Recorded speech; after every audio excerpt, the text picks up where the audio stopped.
My son's fiance mocked me when we met for the first time. Your dad only finished middle school.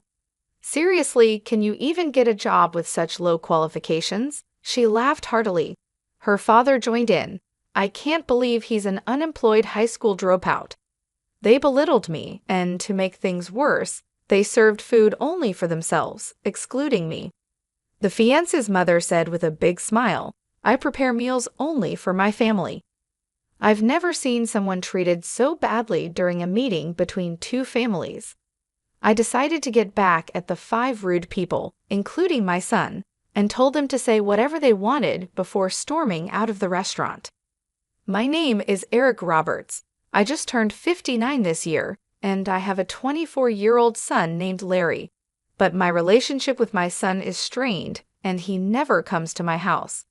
I've often regretted how I raised him, as this led to the situation we're in now. I lost my beloved wife when Larry was still in elementary school. My wife had been frail since childhood, and she passed away at the young age of 47. At my wife's funeral, I didn't care about the judgmental looks from relatives. I sobbed like a little kid. Larry was more composed, telling me, Dad, it's sad, but let's say our goodbyes to Mom. But my grief only lasted during the funeral. Back then, I was running a real estate business I had inherited from my father. The day after my wife's funeral, I woke up to phone calls from clients. That's right, I had loyal clients to take care of, and I had to raise Larry on my own. Those phone calls snapped me out of my grief, and I headed to my office. At the same time, I took part in school events and PTA meetings, filling the role my wife had played all by myself. There's no way my clumsy self could juggle work and school events perfectly on my own. I quickly gave up and decided to temporarily close my business. I handed over my clients to another real estate agency so I could spend time with Larry. But when I went to his school, Larry glared at me and said, Dad, I told you not to come. He even complained, don't tell anyone you're my dad. Without saying whose parent I was or why I was at the school, I would just be some stranger. Even today, I'm wearing a name tag that says Roberts as I participate in PTA activities. I couldn't understand why my son suddenly started giving me the cold shoulder, but it didn't take long for the truth to come out. Hey, isn't that your dad? What's he doing at school on a weekday? Does he have nothing better to do? One classmate said, My mom said that after your mom passed away, your dad became jobless, right? Larry remained silent and looked down as his classmates taunted him. I quickly rushed over and told them, I'm just taking some time off work. It's like your summer or winter break. But this only made things worse for Larry. Your dad's just pretending to be on break. Your family's poor. I'll share my bread from lunch with you, one kid said. Larry grew more and more resentful, and his classmates kept making fun of him. Despite knowing my son was being ridiculed, all I could do was look the other way. I can't remember how many times I cried alone because of how pathetic I felt. Soon, when Larry entered middle school, he started hanging out with delinquents. He would sleep over at friends' houses and hang out at gas station parking lots until late at night. Back in the day, cell phones weren't very common, and it was rare for a middle schooler to have one. Larry started coming home less and less, and I had no clue where he was or what he was doing. All I could do was apologize when I got calls from the school saying there had been a complaint from a nearby gas station. Whenever I went to Larry's school, Larry and his rowdy classmates would call me names like good for nothing and bottom of the barrel while throwing empty cans at me. Larry had become more violent since entering middle school, and I was scared to even talk to him, not knowing what he might do. I wish I had handled things better when he was still in elementary school, but what was the right way for a parent to deal with a child's bad behavior? I had no idea how to communicate with a teenager and was utterly confused. He skipped school without caring and even ran away during classes. His grades were rock bottom. At a parent-teacher conference, they told me about a private high school where even Larry could get in, and I was relieved. I was glad there was a high school he could go to. I thought maybe he'd calm down a bit after going to high school. Just as I hoped, after starting high school, Larry began to take his classes seriously. He studied hard, started scoring a bit above average on tests, and even made it to college. But his disdain for me remained the same. Even after going to high school, he continued to bounce from one friend's house to another, never stopping by home. After getting into college, he started living alone in a dorm and paid his tuition by working part-time. He was living independently, which was commendable, but he was cold as ice towards me. Even after he started working, he never once came home. Then, out of the blue, when Larry was about 24, he called me. He said, "I've got someone I want to marry." Then he goes, "Next Sunday at 3 p.m., we're meeting up at a fancy restaurant, so be there," and lets me know the plans he made without even asking about my availability. I was like, hold on, this is too sudden. But when I got mad, he just said, "If you can't make it, don't bother," and hung up the phone with his cold attitude. I had mixed feelings, but he's my only son, so for his sake, I went to the fancy restaurant at the time he told me to. When I got to the restaurant, her folks were already there, and they were like, "Who are you?" All rude. I was like, "You call me out of the blue, and then ask who I am? Come on." But even though I was fuming, her folks just said, "No, we didn't call you," and they were just as cold as my son. Now my son Larry was standing there smirking. This guy was up to something. Still not sure I trusted what was happening, I headed inside the restaurant. There was no talk about Larry or his partner Kelly. Instead, I was the center of their attention, and they treated me like an intruder. Then Larry started saying, "This guy here dropped out of high school and worked, but after Mom passed, he's just been loafing around, telling Kelly and her folks." I was like, "Hey, this isn't the time or place," but he didn't care. Then, to top it all off, Kelly burst out laughing, saying, "For real? Can a person even get hired with just a middle school education?" Kelly's dad added, "Wow, raised by a high school dropout and layabout. But you're here with a college degree and a job at a big company. You took your old man as what not to be, huh?" Praising Larry. I was too tired to argue and was about to say what you want, I'm out of here, but then a waiter came in from behind me with the food. "Sorry for the wait," he said. "Oh right, the food hadn't even come yet." I was so upset I forgot. I tried to calm down, thought I'd just eat what was in front of me and leave. But the food that got brought out was only for Larry, Kelly, and Kelly's parents. The waiter said, "I'm sorry, we had a reservation for 5, giving me this look." Kelly's mom said, "Yes, that's correct. He's not our family, so don't mind him," giving the waiter a sweet smile. The waiter looked all kinds of uncomfortable and backed out. Just as I was about to lose it, Kelly's dad cut me off. He said, "We don't want anything to do with some deadbeat high school dropout. Our family and relatives are all bank employees, doctors working at major companies. You don't belong here. Please leave." That was enough. I said, "Is education and job history all you care about? Aren't you folks a bit off your rockers?" and got up to leave. To that, Kelly's dad said, "I work at Bank of New York Mellon, where education and job history really matter for clients' trust." But of course, a layabout like you wouldn't know. I said, "Oh my, you work at Bank of New York Mellon, huh? That's quite impressive," and walked out. I said that as I was leaving, but they didn't hear me. The next day, I paid a visit to Bank of New York Mellon, where Kelly's dad works. Being called a deadbeat by my son, his classmates, and my son's fiance and her family, I must admit, I'm not actually a deadbeat. After my wife passed away, I temporarily closed my real estate business. Let me clarify, it was just a temporary closure. I didn't shut it down for good. After my wife's passing, I switched my business to online management so I could prioritize my son's school events and PTA meetings. When I had a physical store, most of my clients were neighbors, but after switching to online management, I could serve customers from all over the country, like people living in small towns about an hour's drive from the nearest train station, and even Americans living abroad. I started getting more consultations about renting and buying properties from these folks.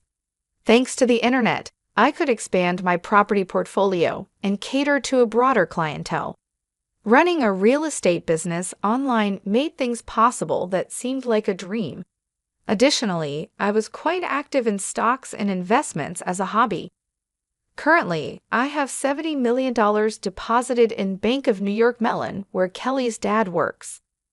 Upon arriving at the bank, I promptly requested to speak with the branch manager and informed him about everything that happened the day before.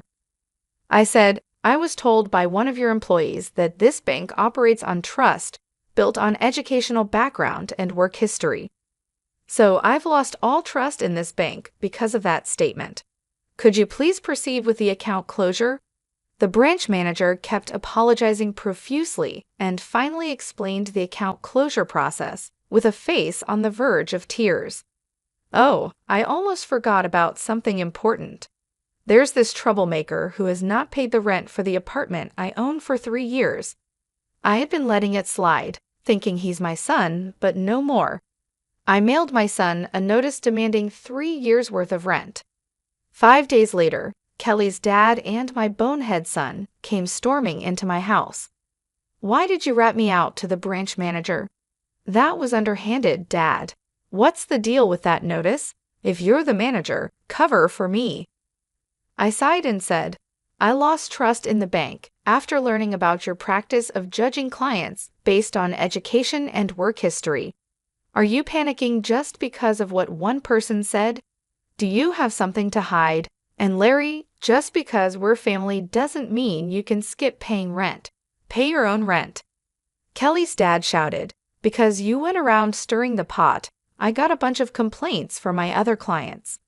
My boss chewed me out because of what you did. The nerve." "Oh no, I didn't stir the pot. I just shared this story as casual conversation with my relatives and clients. I didn't tell them to close their accounts," I said with a smile. My son snapped at me, "What clients, Dad?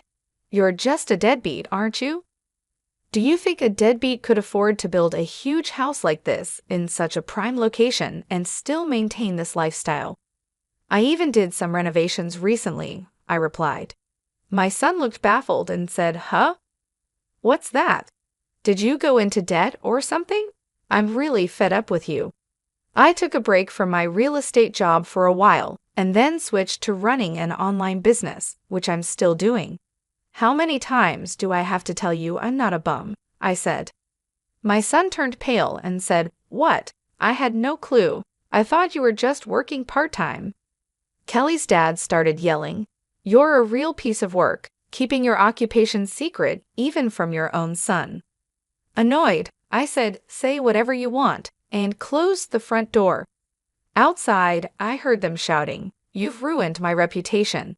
I'm gonna sue you. I can't believe I've been duped by my old man for this long. I'm not gonna let him do this to me." They were making a ruckus, but after about 5 minutes of shouting, they seemed to get exhausted and it got quiet. Once they realized that shouting was meaningless, I figured they wouldn't bother coming around here again. I let out a sigh of relief and went to make myself a cup of coffee. Just then, I heard my son's voice outside again. "You big fat liar. What are you still doing here?" I said as I looked out the window to see Kelly's dad and my son spray painting my front door. "You've got to be kidding me. What are they up to now?" Just as I was about to go outside and give them a piece of my mind, I heard a police siren getting closer. Could it be that someone in the neighborhood called the cops? My hunch was right. When I went outside, the 3 of them were being detained by the police, who had shown up because of a neighbor's complaint. "There he is, that big fat liar. I lost all my credibility at work because of him," they shouted. The police calmly loaded them into the patrol car, saying, all right, we'll take it from here." Then one of the officers, who seemed to have just noticed me, approached with a strangely cheerful expression. "Sir, would you please come with us to give your statement?" "Why me?" I thought, but I guess I'm the victim here. I'm gonna spill the beans on all their shenanigans. When we got to the police station, I showed the cops a video from my phone. It was footage from the security camera I installed at my front door. The camera had recorded all the yelling and antics. "What a great piece of evidence!" the officer exclaimed with a sparkle in his eye. And my questioning was over in a jiffy.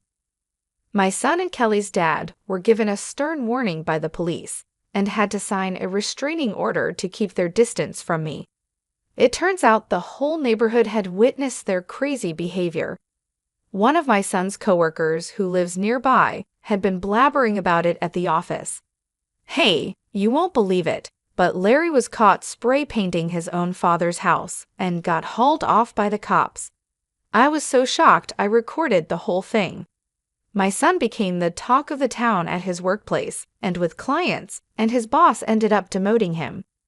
I went to report the incident to Bank of New York Mellon again, where Kelly's dad worked. When I showed the manager the security camera footage on my phone, his face turned white as a sheet. I heard that Kelly's dad finally got fired, and naturally, she called off the engagement with Larry. Larry and Kelly's family both fled far away to a rural area. Apparently, Kelly's parents even came to work part-time at the gas station in the sticks run by my brother.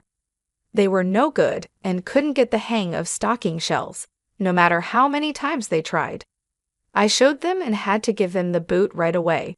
Word spread quickly, and nearby gas stations and farmers did the same.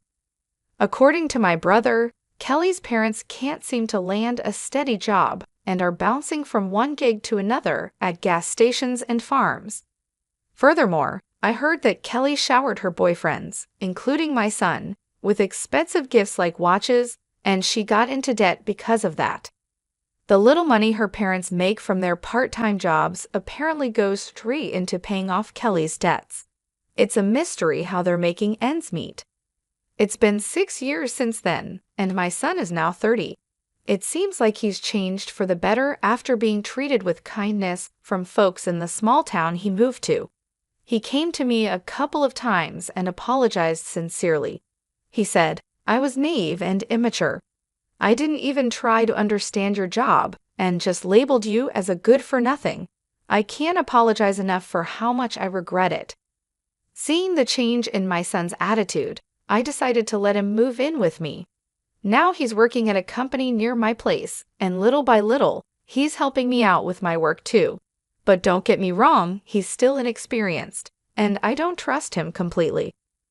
I'm hesitant to hand over all my work to him, but I'm going to observe his behavior and attitude towards work and make decisions accordingly. If he proves he's really turned his life around, I might consider handing over the reins of my business. But if I told him that, he might get too excited and say, "For real?" I'll hand in my 1 week's notice tomorrow and do something impulsive. I'm living with my son, holding on to the hope that one day I'll feel confident enough to trust him with everything. After the incident with the police, the news about Larry and Kelly's dad spread quickly. The neighborhood couldn't stop talking about it. One of Larry's coworkers, who lives nearby, blabbered about it at the office, saying, "Hey, you won't believe it, but Larry was caught spray painting his own father's house and got hauled off by the cops." I was so shocked I recorded the whole thing. Because of this, my son became the talk of the town at his workplace, and his boss ended up demoting him. I went to report the incident to Bank of New York Mellon again, where Kelly's dad worked. When I showed the manager the security camera footage on my phone, his face turned white as a sheet. He was speechless. I heard that Kelly's dad finally got fired, and naturally, she called off the engagement with Larry. Larry and Kelly's family both fled far away to a rural area. Apparently, Kelly's parents even came to work part-time at a gas station run by my brother. They were no good and couldn't get the hang of stocking shelves, no matter how many times they tried. My brother said they were a complete disaster, always messing up and causing trouble. Despite all this, my focus remained on my son. It's been a long road, but I believe he's starting to understand the importance of hard work and responsibility. He's apologized for his past behavior and seems genuinely remorseful. I've told him that actions speak louder than words, and I'm watching to see if his actions match his apologies. Living with him again has been challenging, but it's also been a chance for us to rebuild our relationship. I see glimpses of the man he could become, and it gives me hope. I haven't decided yet whether I'll hand over my business to him, but I'm giving him a chance to prove himself. If he shows he can be responsible and trustworthy, then maybe, just maybe, I'll consider it. But for now, I'm taking it 2 days at a time, hoping for the best and preparing for the worst.